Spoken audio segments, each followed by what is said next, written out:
All right, everybody. Welcome to Season 9 of Overwatch, Call of the Hunt. Now, I'm going to real quick give a quick spiel about what's in this season, what to expect, what's cool, and then I'm going to hit into my main point of this video, which is the monetization. So to begin real quick, welcome to the season, Call of the Hunt.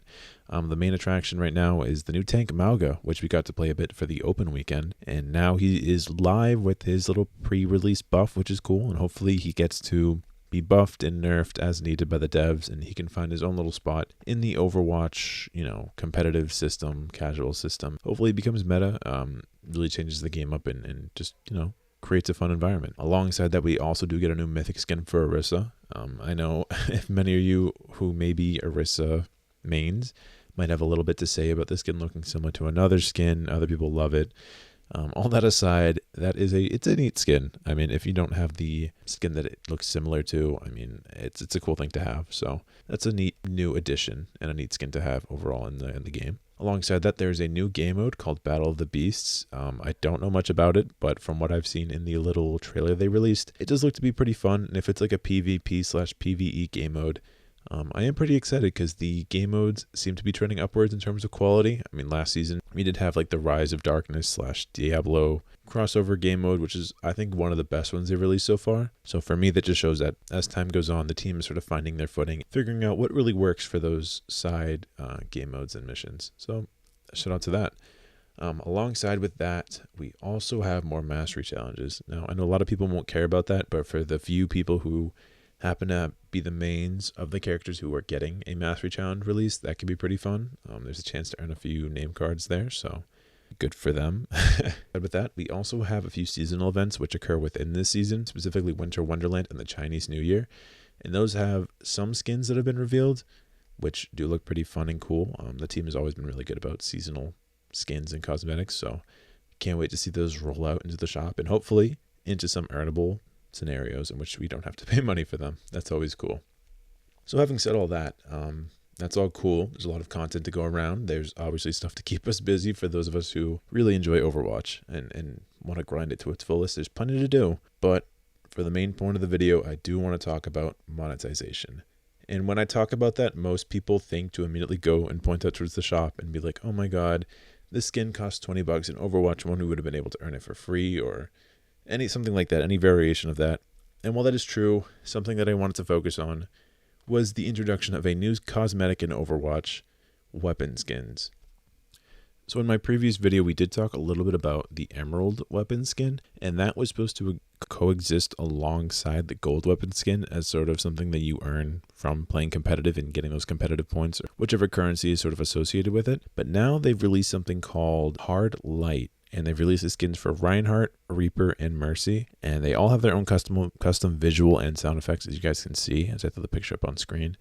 It's a very sleek white and gold, and it looks very good on all the skins, on all the models, on all the characters' weapons. But something that isn't really something I don't enjoy talking about this, but I feel like I kind of have to.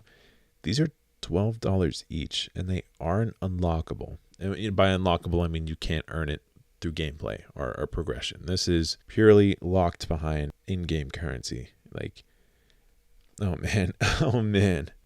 Like I said, Overwatch caught a lot of flack from its transition from Overwatch 1 to Overwatch 2 when it mainly really amped up their monetization. And most people speculate that was to be on par with games like Fortnite, Valorant, games that have a rather, some would consider, steep buy-in to get cosmetics and other non-game changing appearance-based things. But this, oh man, it's not like this is bad. I feel like this was inevitable. A lot of people will point out that Overwatch is a first-person game, so there are only so many cosmetics and items that you can get that will visually change what you see as you play the game. One of those is your skin that you're wearing.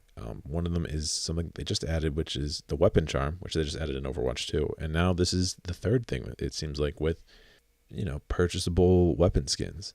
And I just felt like that was something worth talking about because they're $12 each. That's nearly as much as a single legendary skin, which are $20. I mean, it's just, the pricing doesn't make sense to me, at least. I'm not a marketing or business individual. I studied psychology. Like, it could not be further away from my specialty in terms of education, so I can't say I understand why it's $12, but it's tough. I mean, this easily could have been an earnable item. I think most people would have been fine with it existing as an earnable item. I mean, there's literally no downside. It would have just been more content for us, but in this current form, it's just, I look at this and I think it's cool, but $12 cool? I don't know. I really don't know. It'll be interesting to see where they go from here, because all I can assume is that with one weapon skin comes another and another, and then it's just endless. I'd think of it as like how when you buy a bundle in Call of Duty, you get a camo. I'm assuming this is just what they're recreating in Overwatch, and with that comes a lot of profitability. And I'm sure from a business perspective, the only thing you can't believe is that it took this long for something like this to come out, something so monetizable to be added to the game. But for me, it's just, wow. What a switch it from Overwatch 1. We are continually reminded that we are going further and further from Overwatch 1. And just, oh man. I don't know. I just wanted to make a video on it because it's $12 and it's just, I don't know. I'm a little upset. Not upset to the point where I'm going to like boycott Overwatch in hopes that they'll change this or anything like that. I'm just upset in terms of that it's a cool thing added that really shouldn't cost $12. Like, maybe this is just modern AAA gaming and people will pull that out and be like, this is just them trying to competitive with other companies. And maybe that's true. Maybe it's not. Either way, I am a little surprised. I know I've said that a lot and I'm probably rambling at this point, but my goodness, I want to know what you guys think. That's what I want to know. I don't know if I'm alone in this or if there's something I'm missing. Just let me know what you guys think.